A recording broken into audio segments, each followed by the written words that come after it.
Say go. Say go. Say go. Say go, my brother. Anyway, Good to see you. we have trouble.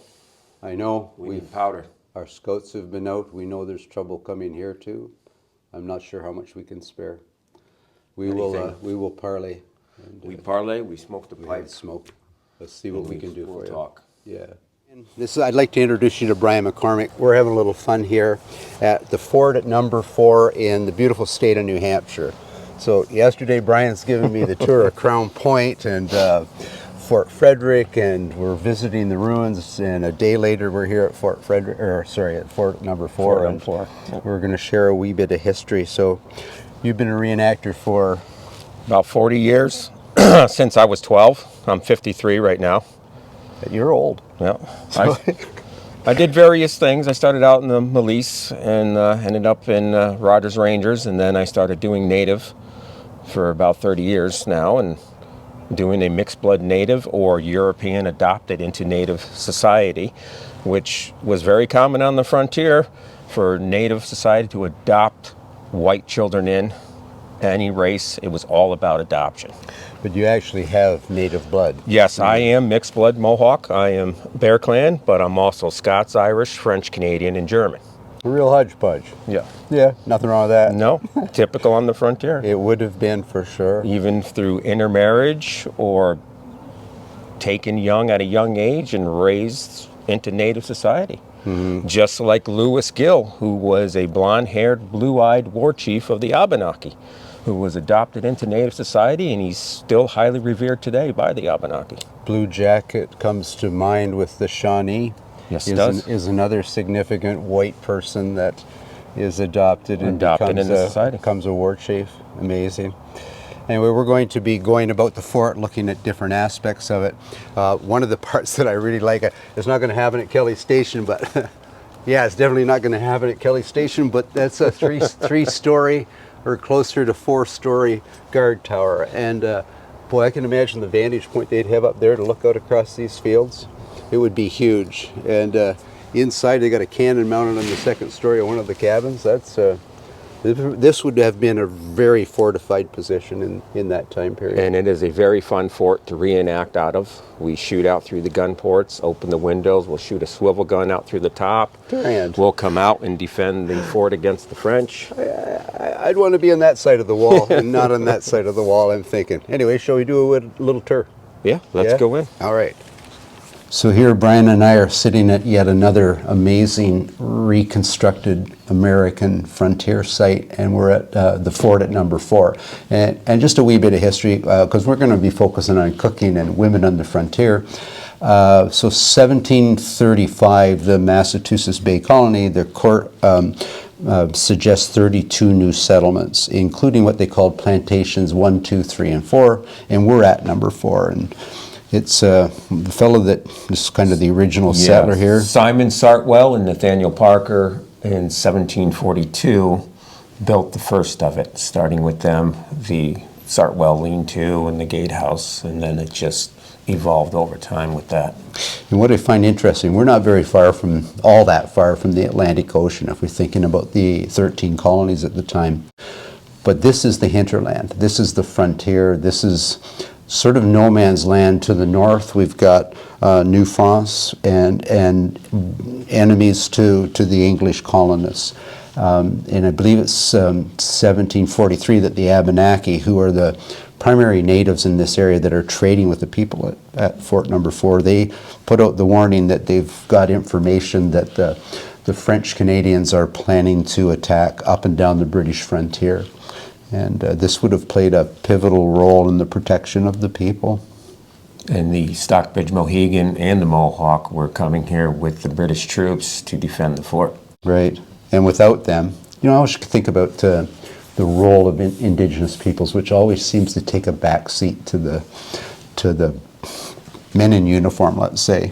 But without the allies of the natives, the British would have been hard-pressed. The French were a pretty powerful enemy to the north. Exactly, if it weren't for the natives teaching Rogers Rangers his rules of ranging, it all came from the natives, the natives. Mohawk and the Stockbridge Mohican. Yeah. So historically, this site has seen a number of people that I'm sure living historians or avid historians would be familiar with. For example, Robert Rogers.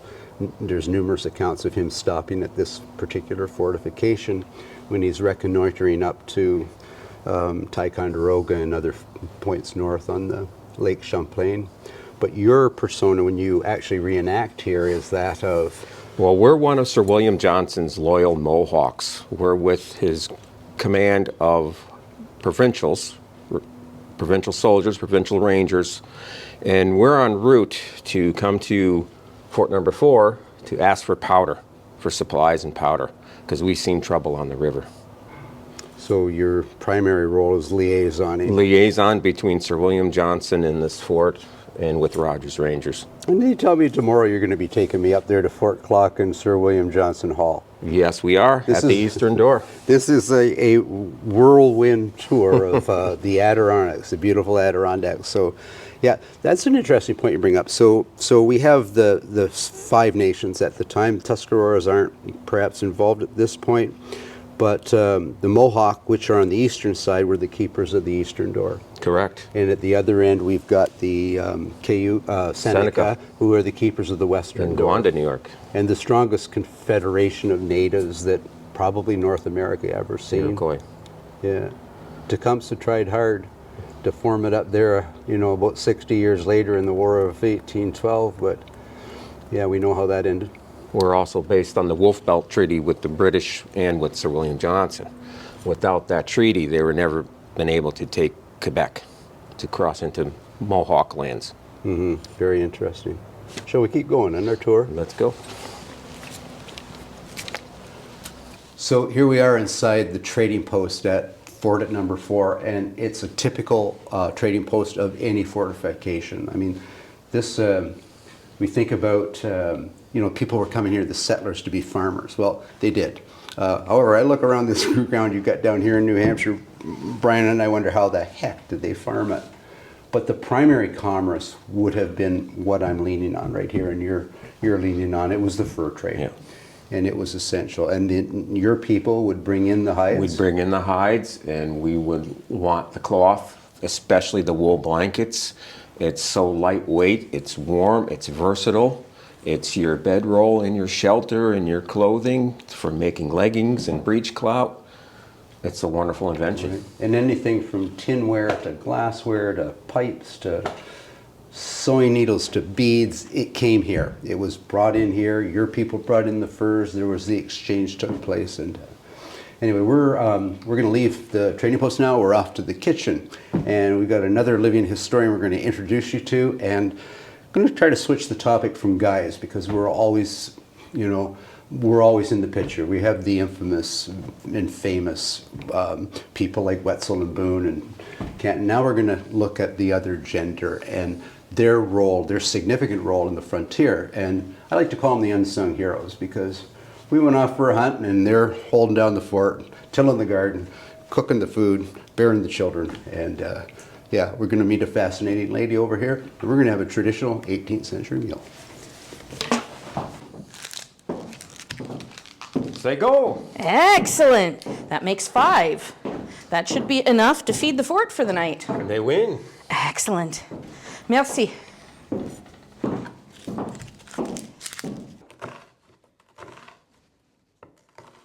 Oh my, Allison, it smells outstanding in here.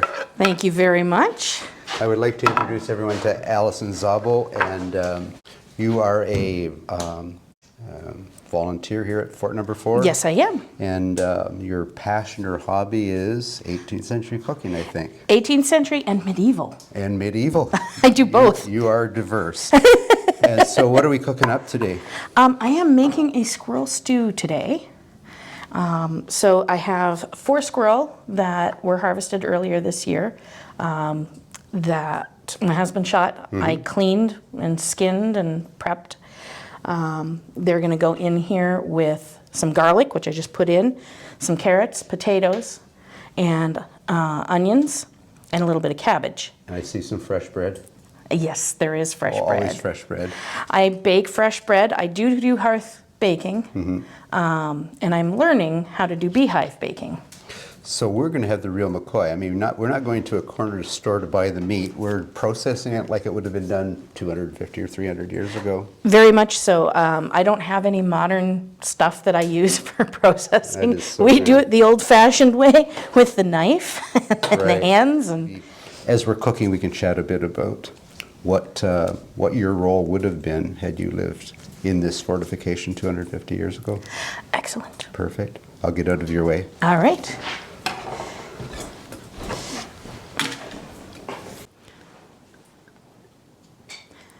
One of the important things in 18th century cooking is fat. First off, fat is flavor. If you don't have fat, you don't have flavor. But the other thing is that most of the foods that were being eaten were carbs and protein. There wasn't a lot of fat. Wild animals don't have a lot of fat on them.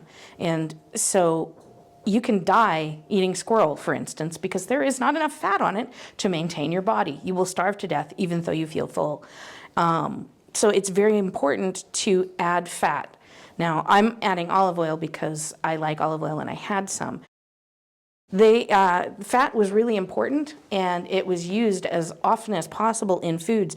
When you are making period correct foods, you will often look at them at the end and they look incredibly fatty. So you'll find fat globules floating on the top. So if you're wondering, I'm adding sage and thyme, a little bit of pepper, and I'm going to be adding salt. And I'm not going to add a lot of salt because they didn't add a lot of salt to when they were cooking. They used salt at the table more often than in the actual pot itself. And of course, nutmeg, because it's the 18th century, and so you have to have nutmeg. Mistress Allison. Hello, how are you? I've been so successful. I'm so happy. I have presents for you. What did you find? Okay, so I know that we had the problems with the mice, so I picked you some lavender. Yay! Yay! I thought I had some, and I didn't. Yeah, no, I went out into the gardens and I had a look at what we've basically got left, and so I picked a few sprigs. But the most important thing is that I met some of the Mohawks along the way, and they've agreed to give us some of their winter supplies. So they're going to give us things like the Jerusalem artichokes, because I know that we're low on potatoes, and the lily tubers too. It's such a gift. And they look after us so well. It's really good. I'm really excited. Yay. So I am going to put these off to the side for the moment because Okay. I'm going to clean those shelves later. Okay. And get them very, very clean because the mice were in the cupboards. I know, we hear them all night. It's the winter. It's the thing. The children think they're adorable. But then this will go in, and hopefully they will leave it alone Yeah. because I'm done with mice. It is a never-ending battle, sort of like laundry. Have you done yours today? No. Do you need more wood? I can go and chop more wood for you if you want. Probably would be good. I'm going to be doing bread, so I wanted to get this started so that it would have time to rise while the sun is still out and it's warm enough that it will rise. Yeah, the Hastings family, they still have illness there, so I think if you could make an extra loaf for them, that would be really amazing. I will. Do you have any mullion for them? I do. I was picking, and I also picked strawberry leaves too. I have a lot dehydrated from last summer, but I found some under the snow. I mean, it's such an amazing plant, right? What do you use the strawberry for? Because that one I'm not familiar with. It's really good. Strawberry leaves help with catarrh, and also, the master has his blood pressure problem. So I often find if I boil a tea for him, then it really helps him. All right. I love this bowl. Oh, it was such a gift. It's the shape. It makes pouring easier. Oh my gosh. I end up with less mess on the floor to clean up later. Yay! Well, we can get Johnny to help with that as well. He's very good helper these days. Is he old enough? I know. Well, he should be. He's 5. Okay. He needs to be. I'm going to get you more wood and I'll be back. Okay? Thank you. You're so welcome.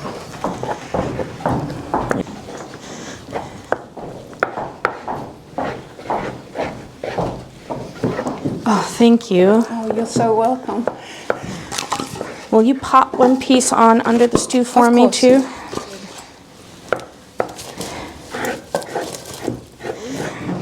I was having a thought, and I wondered if I might discuss it with you. Absolutely. With the men being away, called to help, I wondered if you would consider helping me with tapping the trees. Oh, absolutely. Would that be okay? I love maple sugar. Wonderful. I picked a few sumac branches, and I'm going to turn them into spigots. Yeah, okay. Yeah. And I know that we have the bowls over there, but I thought that that would be a really good thing. And this year, maybe because of the cold and cough that's going around, we could also tap the birch tree, because of, I mean, it's so necessary with its medicinal qualities. I thought that would be okay. And maybe I can steal a little bit of the. I will because make you. Yes. Have you had chicken? And you take the chicken. Tell me a and recipe. I love your recipes. Yours are so different from mine. We come from such different places. Tell me your recipes. I like chicken with maple sugar. So that sounds amazing. You would just when you instead of putting in water, you put in the unboiled maple sap. Okay. While it's still all watery before you turn it into sugar. So it's not a strong flavor. Okay. It just has this kind of background taste to it. Okay. And it adds a little bit of sweetness. Okay. And then if you put a bit of mint inside the chicken. So I don't have mint. I didn't find any mint. And honestly, my stocks from last year have gone down. But I do have catnip for you that's just started coming up. And, I mean, I use it to make a tea, but I know that it goes so well with so many things. Fish is really nice for. We still have some dried fish, right? We have salted cod. Yes, that will go really beautifully with it. I picked up. It will need quite a bit of soaking before it's at the bottom of the salt barrel, so it's going to be I knew my height would come in some handy. Yes. I can't reach the bottom of the barrels. So I also picked out the daffodil flowers. I thought we could make some jellies. Ooh, And we okay. can give those as gifts too. You know, it's a lovely little gift. I wonder if we can trade with the Good locals. idea. Yeah, I think that's a really good idea. It's a really wonderful thing. And I've just got greens. Do you want me to dehydrate these or turn them into flour or powder, or shall I just... You know what? Make them into flour. Okay, you got it. The flour stores are down, and I'm unwilling to use up the last of the grain because we're going to want to plant that. Sure. So I have an idea for that too. I especially, because I do love to forage so much, have a huge supply of mushrooms left over. And I was wondering if maybe you consider letting me turn that into flour, and we could use that to supplement our I don't think I've ever used mushroom flour, so now I'm all excited. Oh no, it's wonderful. I have chanterelles. They were so abundant last year, and so I thought that maybe we could supplement our flour supply with that. Would that be okay? That would be wonderful. May I borrow your pounder for that? Yes. The one in the yard? Thank Absolutely. you. Thank you.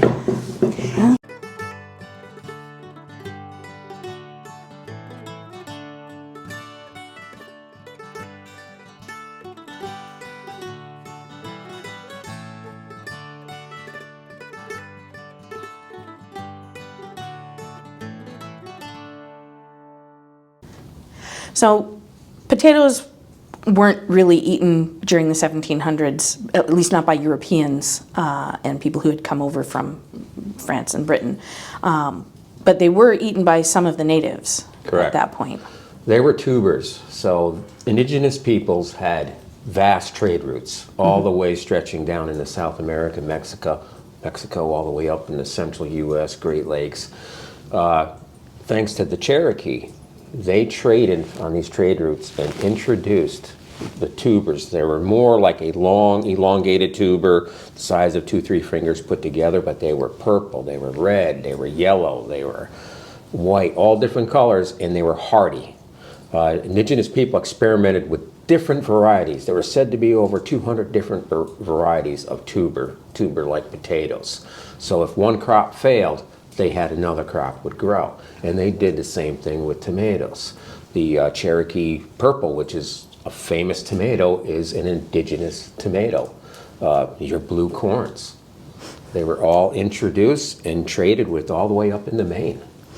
Okay. And so again, I know that tomatoes weren't popularly eaten in the 1750s when we're depicting, like what we're depicting. But were the natives eating those up here at that The time? natives were eating and trading, and the Cherokee purple is the most well-documented one. I've during actually that grown time. those, so. Yeah, and it took Ben Franklin to convince the population that it's, even though it's in the bittersweet nightshade family, it's not the devil's fruit, it won't kill you, and it was safe to eat, and he actually had to eat it in front of in the town square. Oh, that's cool. When did that happen? I think that was more Revolutionary War time Okay. he did that. So 1780s, 1780. something like that, yeah. Very interesting.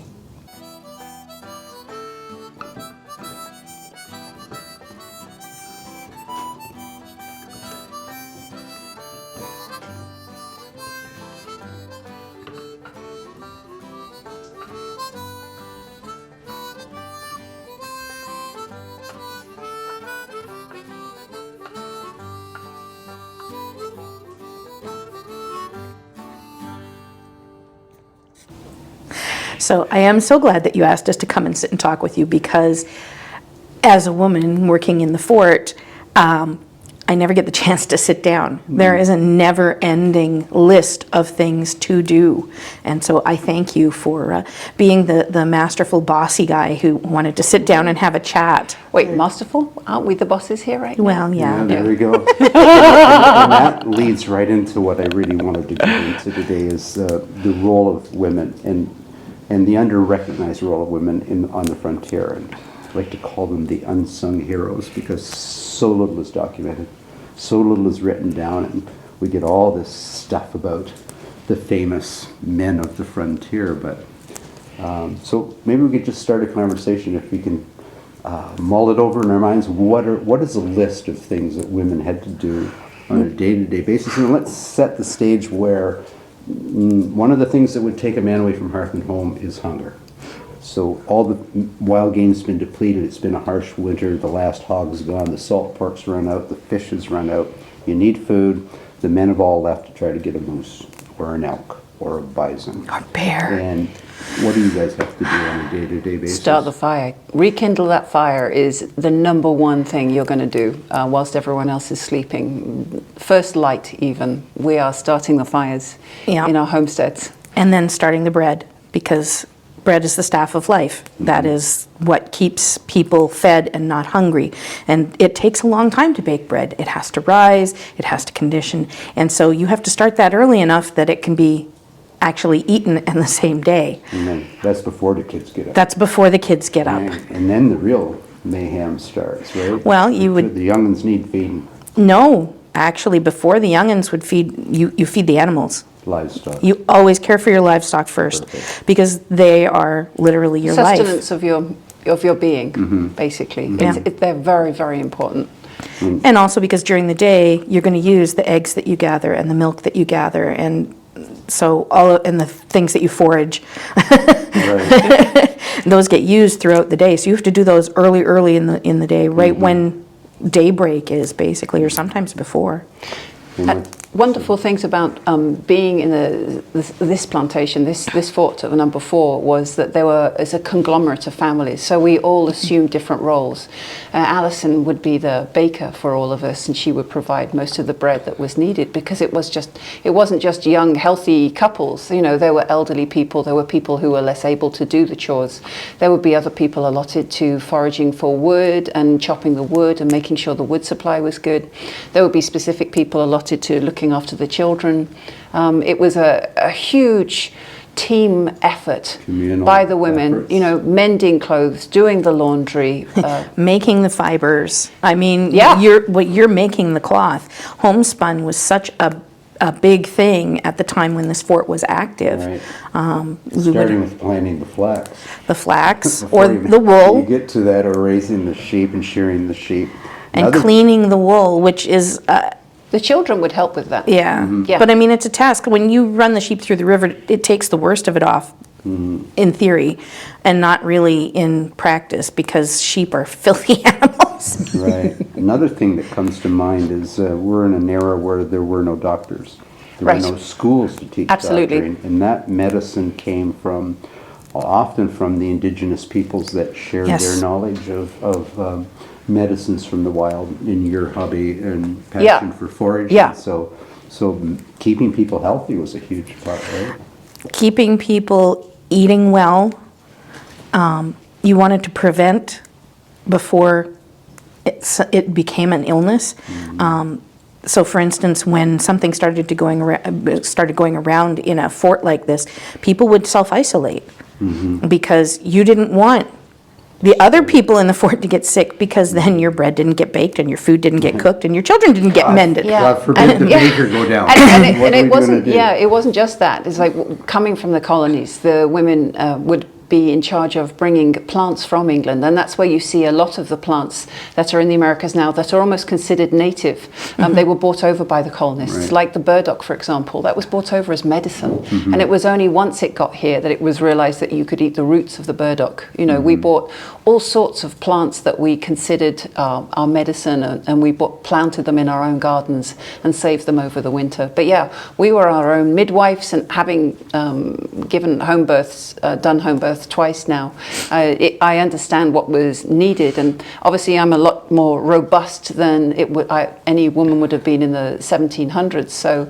we had to be the jack of all trades. You know, again, team effort, sharing our knowledge, and just making sure that everybody was looked out for. It was really, really important. And then we've got spring finally comes, the snows are melting, we've got gardens. Yes. And then we've got preservation, and list just goes on and on. But foraging was a huge thing, and also trading with local people was really important. You know, Indigenous, yeah, absolutely, really, really. I mean, my persona is that of an English woman who eventually met and married into Mohawk society, which is where Brian is mixed blood Mohawk, and.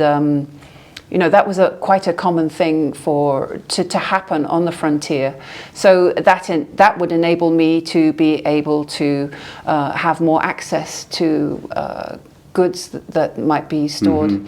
Intermarriage between colonials and native peoples such as Mohawk or the Wabanaki was really quite common, and often encouraged for trade, and also to promote goodwill and hopefully peaceful living side by side in what was a turbulent time. But you know what? I'm smelling squirrel stew, and I think we could carry the conversation. I would love that over as dinner we later talk. on. Yeah, let's do it. Shall we? Excellent. Yay! Yeah. Okay, I'm looking forward to that supper. Well, let's get it going.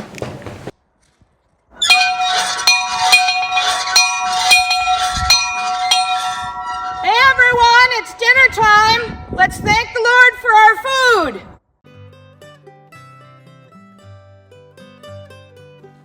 Oh yeah, there we go.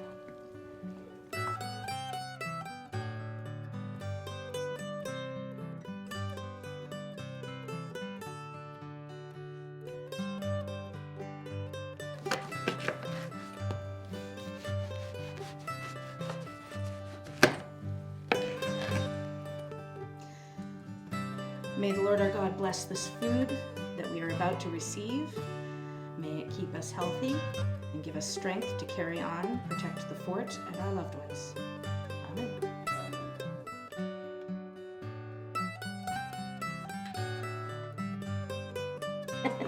If you want to bring the plate for sure. over, and then I will scoop some veggies for you.